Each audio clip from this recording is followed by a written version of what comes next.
Hey, my name is Soraya Sobada. I'm the queen of healthy Latin cooking. And if you notice, behind me there's a gold record. Um, yep, given to me by a rap group called EPMD. And it's an appreciation of Paradise Records. I'm mentioning that, and I'm coming to you all here today as a transgender Puerto Rican human, revealing that how I got that record was that I owned the record store that's on that plaque that's giving credit to. I owned the record store back in the late 70s, 80s, and up until the late 80s, early 90s. And because we are acknowledging the 50-year anniversary of hip-hop, of the birth of hip-hop, and so I wanted to mention all of this because, in a way, in a strong way, I feel I made a contribution to hip-hop as a record store owner in a neighborhood initially where there were some record stores, but my record store rivaled and competed and survived in those neighborhoods where other record stores did not.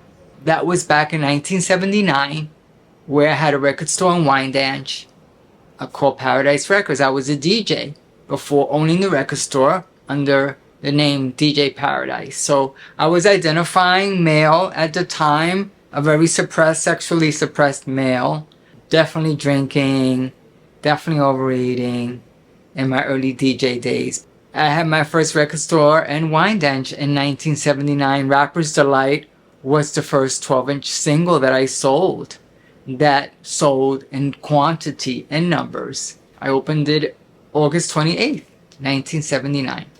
And from there I moved to a store in Deer Park on Bayshore Road, still under the name Paradise Records. And I'm going to say that LL Cool J was a friend of mine. Actually, in the Wyandanch store, he went by the name of Todd.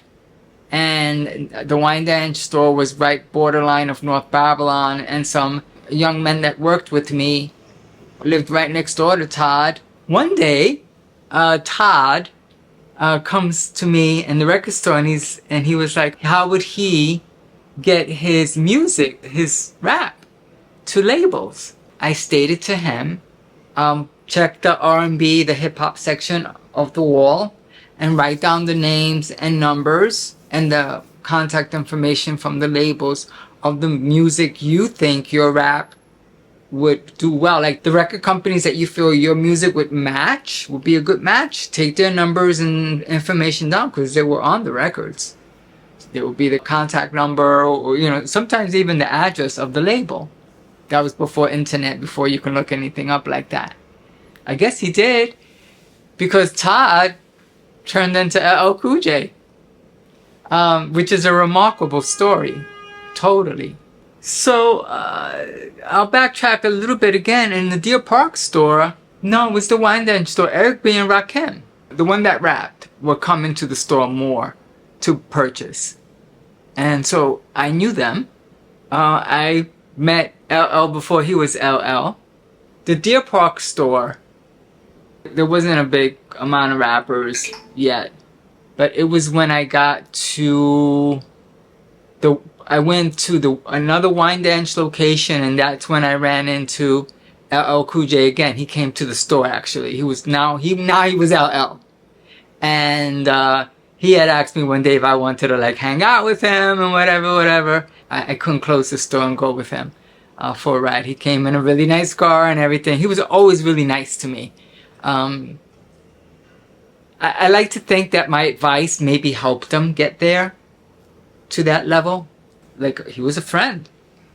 And at that time, I had kind of cleaned up my act a little bit around my drinking and stuff. And I was actually in college for audio recording, so I could start doing my own music, which I am doing and have been doing. But it was really nice to offer advice to him. And the employees that I had were young black men of color too, who wanted to learn how to DJ. And so I taught them how to DJ. I mentored a lot of young black men in the late 70s, early 80s. If somebody came to me and wanted to learn how to DJ, I taught them. And then most times, eventually, they ended up working with me. And so there was Michael and Eric and two different Williams, ended up working with me. One William was Master Ace. He was the first young man that worked with me. We were all young. We were all kids, and well, in our 20s.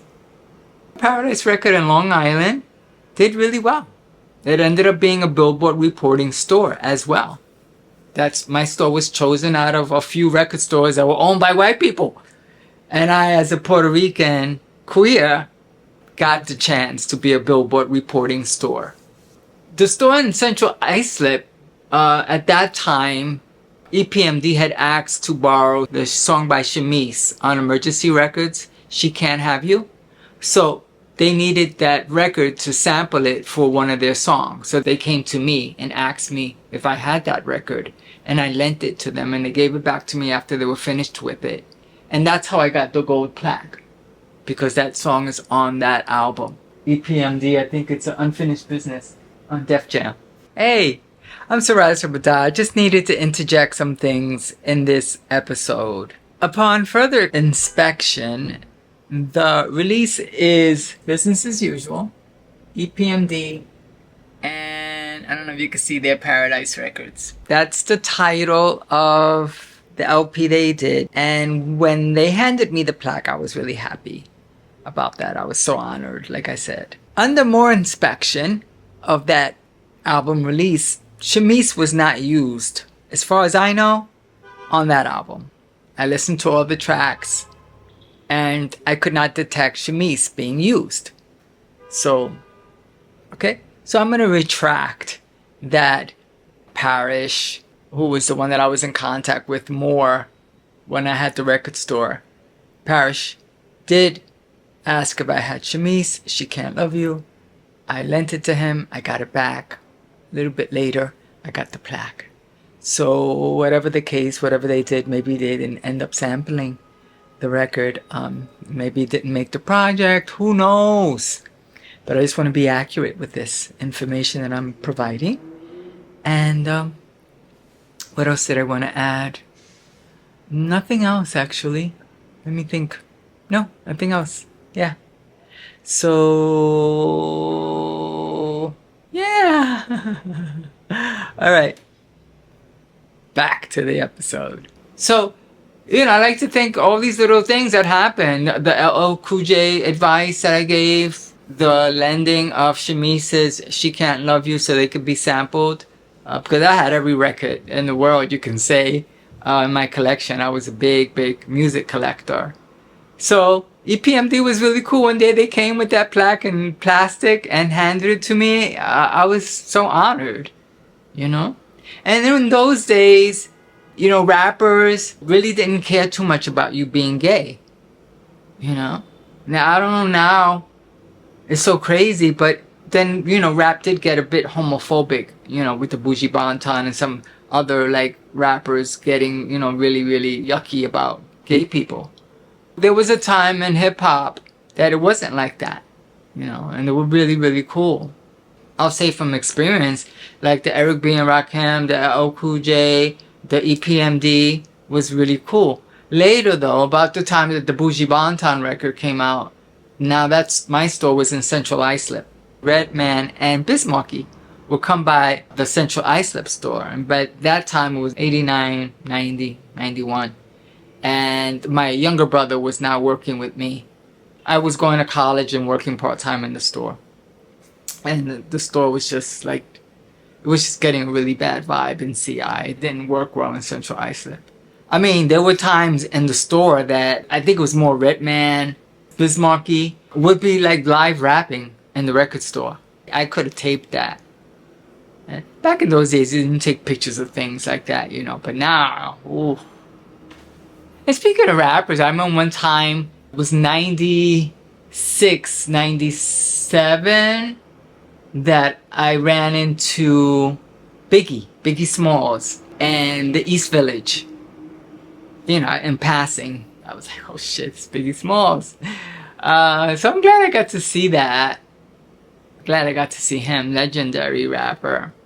So I just wanted to say that because sometimes I feel like as a 64-year-old human being so involved in the music industry, so involved in the arts, and as a trans woman now to say, yeah, I knew LL Cool J, and like, yeah, I knew EPMD, like, I lent them a record and they gave me a gold plaque of their album.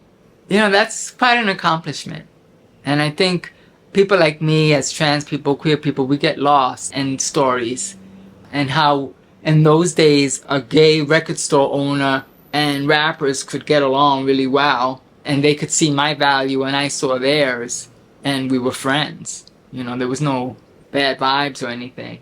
You know, I was respected as a business owner, as a talented DJ, and someone who had a good ear for music and brought a really interesting store to Long Island for people to come and shop in, and then eventually even rap live in. At that time, I felt a lot of animosity about being gay with the rappers of the time of like the 90s, the early 90s. That's when it started getting really uncomfortable, for me anyway, as a gay man in the hip-hop scene, and how hip-hop was referring to gay people, queer people, and women. And that's when I pulled out of the record store and I let my brother handle it. Yeah, so I'm gonna hold on to the good memories. I will never let that plaque go that's behind me, because it shows a time in hip-hop and the years before that and a couple of years later after that where everyone was getting along with each other really nicely, you know, and we were all helping each other. I remember there was my first recording was in 1990, The Devil Made Me Buy This Dress, and this one music producer who was straight, cisgender black man, was very, very fond of my DJing skills, my record store. I think he started a record label and he called it Paradise Records. I think he was very, very, he was fond of me because he knew what I gave to the community. You know, I took a risk in opening up my business. I was only 19. I didn't know what the hell I was doing. And that when the years after that I was able to establish myself as a knowledgeable buyer, record store owner, I chose the music I was going to carry. I broke, meaning like I'll introduce new releases and play them in the store and sell them from in-store play. Like I have a good ear. And they respected that and they acknowledged it. There was no shade. It was cool, you know. All right. I'll tell more stories about me as a DJ at that time. Not all the stories were wonderful, but this was wonderful.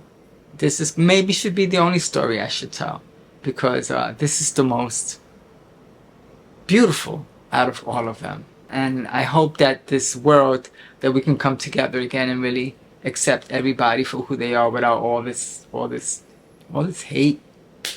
So my name is Soraya Sobada. The name that I had at the time was DJ Paradise, Jamie Montalvo, for those of you if you're interested. And I'm grateful that I met all the people that I've met. I'd like to see LL again. I'd like to meet him again, because he's done so damn well, right? Incredible! Anyway, take care, y'all. Bye! Thanks for watching.